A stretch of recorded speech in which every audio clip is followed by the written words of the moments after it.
खबर शामिल करते हैं कोयटा से गिदरोशिया पॉइंट के नुमाइंदा न्याज बलोच की रिपोर्ट के मुताबिक जैसे जैसे ईद उल फितर करीब आ रही है, शहर भर के तलबा अपने घर वालों के साथ मजहबी त्यौहार मनाने के लिए घरों में वापस जा रहे हैं। तालिबे इल्मों ने गिदरोशिया पॉइंट से गुफ्तगू करते हुए कहा कि स्टूडेंट लाइफ में कभी 2 साल कभी 3 साल घर से दूर रहना पड़ता है।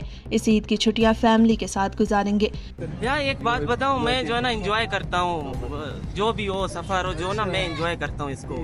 अभी जितना भी दूर हो मैं वहाँ से जो है ना कोयटा आया, बहुत मजा आया। लेकिन एक बात है कि उनकी जो है ना टिकट है वो बहुत एक्सपेंसिव है, तो हम जो है ना एफोर्ड ज्यादातर स्टूडेंट है तो हमसे जो है ना नहीं हो पाता। तो इसलिए जो ना कभी हम 1 साल जाते हैं, कभी 1.5 साल पे जाते हैं, कभी 2 साल उधर बैठते हैं, फिर बाद में जाते हैं। तो अभी ईद का सिलसिला है तो इस वजह से जो ना अभी हमें जाना पड़ता है। जी बिल्कुल, छुट्टियां हो गए अभी सारे, मतलब यूनिवर्सिटी भी बंद हुआ है, दूसरे हम लोग ट्यूशन ले रहे थे वो भी अभी यहाँ से हो गए, जा रहे हैं घर। आपको पता है जो ना हमारे बलूचिस्तान का जो ना एजुकेशन सिस्टम है उसका आपको अच्छे तरीके से पता है।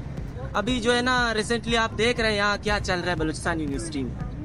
तो आप देखिए कितने दिन से जो ना लोग आप प्रोटेस्ट कर रहे हैं, स्ट्राइक पे बैठे हुए हैं। जो ना टीचर्स को आप देखें उनके तनख्वाहें नहीं मिल रहे उनको।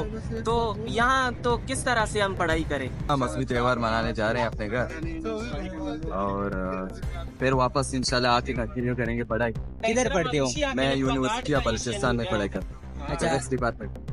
माशाल्लाह, कितने दिन की छुट्टी हो गई? छुट्टियाँ तो 3-4 दिन की हैं, वापस इंशाल्लाह ईद के बाद आ जाएंगे। यूनिवर्सिटी ऑफ बलूचिस्तान के टीचर्स की कोई इशू चल रहा है, आपको पता है? जी, क्या सैलरीज का इशू चल रहा है और थोड़ा बहुत हमारा जो क्लासेस है वो भी डिस्टर्ब हो रहे हैं। और दूसरी चीज ये है कि आप जो है ना इनके हॉस्टल्स को देखें, इनकी जो है ना दूसरे जो फैसिलिटीज हैं, बेसिक फैसिलिटीज हैं, जो बेसिक नीड है, वो जो पानी का मसला हो, वो जो हॉस्टल का मसला हो, चेयर्स का मसला हो, टीचर्स का मसला हो, क्लासेस का मसला हो, यहाँ सारे मसले चलते रहते हैं। तो यहाँ खाक पढ़ाई होगी। तालिब इल्मों ने कहा कि महंगाई और किरायों में बेतहाशा इजाफे की वजह से ईद की खुशियों के दिनों में भी गरीब तलबा ईद हॉस्टलों में गुजारने पर मजबूर हैं।